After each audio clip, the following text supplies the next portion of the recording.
नमस्कार स्टूडेंट्स। इससे पहले जो वीडियो था उसमें हमने वर्णमूलक और वर्णवर्धक के बारे में चर्चा की। आज हम बात करते हैं अवशोषण शीर्ष का विस्थापन, कि अवशोषण जो शीर्ष है उसका विस्थापन किस प्रकार से होता है।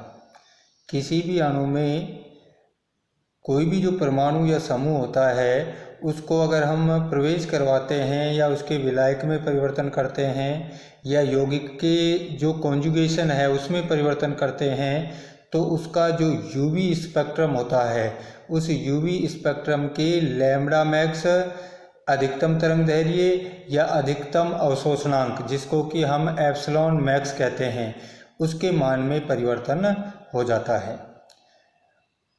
अर्थात उसका जो अवशोषण शीर्ष है वो विस्थापित हो जाता है।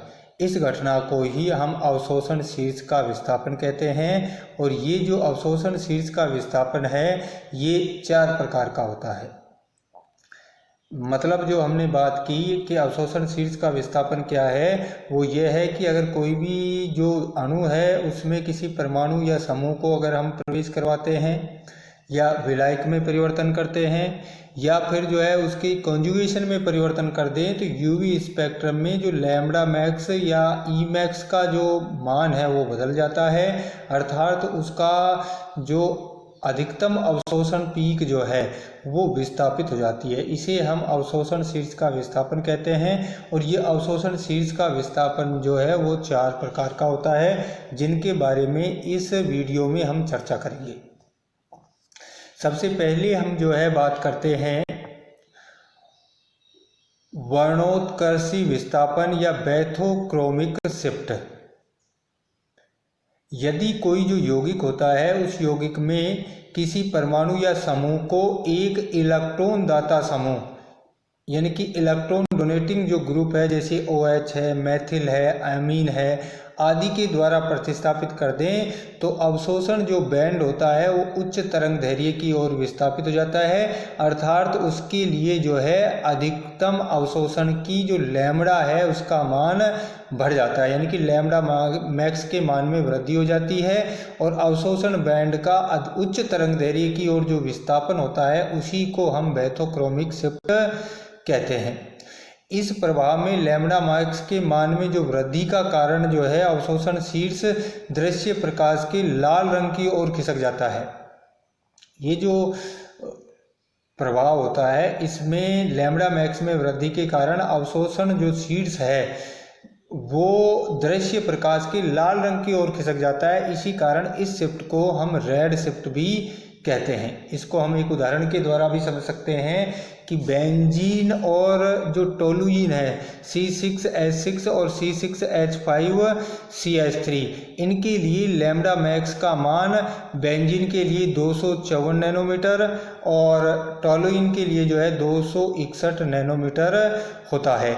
इसके जो बेंजीन जो है उसके लैम्ब्डा मैक्स में का मान कम है और टोलुइन का अधिक है और इसके इस मान में जो वृद्धि है उसका कारण है बैथोक्रोमिक शिफ्ट, यानी कि CH3 समूह की उपस्थिति में लैम्ब्डा के मान में वृद्धि हो जाती है। इसको जो है हम इस डायग्राम के द्वारा भी देख सकते हैं। यहाँ जो अवशोषणांक एप्सिलॉन और लैम्ब्डा के बीच जो आरेख है उसमें जो है बैथोक्रोमिक शिफ्ट के कारण जो है यदि कोई इलेक्ट्रॉन दाता समूह यौगिक में हो तो उसके लिए जो अधिकतम अवशोषण है लैम्ब्डा मैक्स का मान जो है वो दाईं ओर विस्थापित हो जाता है, यानी कि लैम्ब्डा मैक्स के मान में वृद्धि हो जाती है। ये थी आपकी वर्णोत्कर्षी प्रभाव विस्थापन या बैथोक्रोमिक शिफ्ट। दूसरे प्रकार का जो प्रभाव है वो है आपका वर्णोत्कर्षी विस्थापन या हिप्सोक्रोमिक शिफ्ट। यदि किसी यौगिक में कोई इलेक्ट्रॉन ग्राही यानी कि इलेक्ट्रॉन ग्रहण करने वाला समूह जैसे एसिटिल प्रवेश करवा देते हैं तो अवशोषण जो बैंड होती है वो निम्न तरंगदैर्घ्य की ओर विस्थापित हो जाती है। अर्थात हम यूँ कह सकते हैं कि लैम्ब्डा मैक्स के मान में कमी आ जाती है, यानी कि किसी यौगिक में इलेक्ट्रॉन ग्राही अगर परमाणु या समूह आ जाता है तो लैम्ब्डा मैक्स के मान में कमी आ जाती है। इस प्रकार का जो विस्थापन है उसको हम वर्णोत्कर्षी विस्थापन या हिप्सोक्रोमिक शिफ्ट कहते हैं। इस प्रभाव में लैम्ब्डा मैक्स में कमी के कारण अवशोषण जो शीर्ष है वो दृश्य प्रकाश के नीले रंग की ओर विस्थापित हो जाता है, यानी कि बाईं ओर शिफ्ट हो जाता है। इस कारण से इसको हम ब्लू शिफ्ट भी कहते हैं। ये जो है इस डायग्राम में हम देख सकते हैं कि यदि जो है किसी यौगिक में पहले जो ब्लू आरेख के जो एप्सिलॉन और लैम्ब्डा के मध्य जो आरेख है जिसमें ब्लू लाइन के द्वारा जो है किसी यौगिक का आरेख दिखाया गया है, और यदि इसमें कोई इलेक्ट्रॉन ग्राही समूह जुड़ जाता है तो उस स्थिति में ये जो है रेड रेखा के द्वारा, यानी कि इसका जो अवशोषण शीर्ष है वो बाईं ओर विस्थापित हो जाता है। यदि किसी यौगिक में कार्बनिक यौगिक के असंतृप्त श्रृंखला में एक CH2 समूह का प्रविष्ट करवा दिया जाए तो उसका जो कॉन्जुगेशन है वो समाप्त हो जाएगा और यौगिक का अवशोषण बैंड जो है वो छोटी तरंगदैर्घ्य की ओर विस्थापित हो जाता है। इसको हम इस तरह से समझ सकते हैं कि जो एजोबेंजीन है C6H5 डबल बंद NC6H5 में दो फेनिल समूह जो है वो कॉन्जुगेशन में है। यदि इनमें दो CH2 समूह संलग्न कर दें तो यौगिक का संयुग्मन समाप्त हो जाता है, यानी कि C6H5 CH2 डबल बंद NCH2 C6H5 में संयुग्मन समाप्त होने के कारण अवशोषण बैंड निम्न तरंगदैर्घ्य की ओर विस्थापित हो जाता है, यानी कि कम तरंगदैर्घ्य की ओर विस्थापित हो जाता है। इसे हम जो है हिप्सोक्रोमिक शिफ्ट कहते हैं। यानी कि अभी जो हमने दो शिफ्ट पढ़ी उसमें लैम्ब्डा मैक्स के मान में परिवर्तन होता है, यानी कि अगर यौगिक के अंदर कोई इलेक्ट्रॉन डोनेटिंग ग्रुप जुड़ा हुआ हो तो लैम्ब्डा मैक्स में वृद्धि हो जाएगी, यानी कि अवशोषण शीर्ष जो है वो दृश्य क्षेत्र में लाल रंग की ओर विस्थापित हो जाएगा, इसलिए उसको रेड शिफ्ट कहेंगे। और यदि कोई इलेक्ट्रॉन ग्राही समूह उपस्थित हो तो जो लैम्ब्डा मैक्स में कमी आ जाएगी और अवशोषण शीर्ष जो है वो दृश्य प्रकाश के नीले क्षेत्र की ओर विस्थापित हो जाएगा। इसको जो है हम कहेंगे हाइपोक्रोमिक इफेक्ट, हिप्सोक्रोमिक इफेक्ट। तीसरे प्रकार का जो प्रभाव है वो है अतिवर्णक प्रभाव या हाइपरक्रोमिक इफेक्ट। इसमें क्या होता है कि यदि किसी यौगिक के अंदर किसी परमाणु या समूह की उपस्थिति में जो Emax होता है उस Emax के मान में वृद्धि हो जाती है, यानी कि यदि कोई समूह या परमाणु जो है Emax के मान में वृद्धि कर देता है तो इसे जो है हम हाइपरक्रोमिक इफेक्ट कहते हैं। और इलेक्ट्रॉन डोनेटिंग जो ग्रुप होते हैं, इलेक्ट्रॉन दाता समूह जो होते हैं, वो अवशोषण शीर्ष की जो तीव्रता है उसमें वृद्धि कर देते हैं।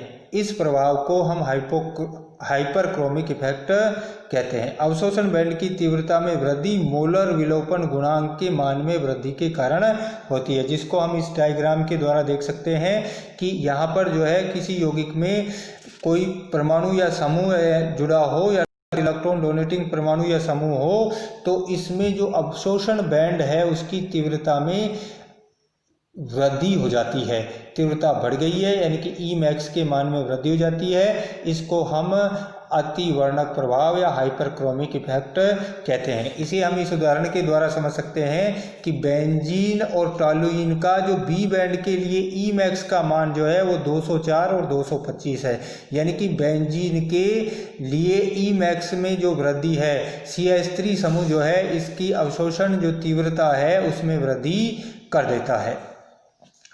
चौथा जो है आपका वह है अधोवर्णक प्रभाव या हाइपोक्रोमिक इफेक्ट।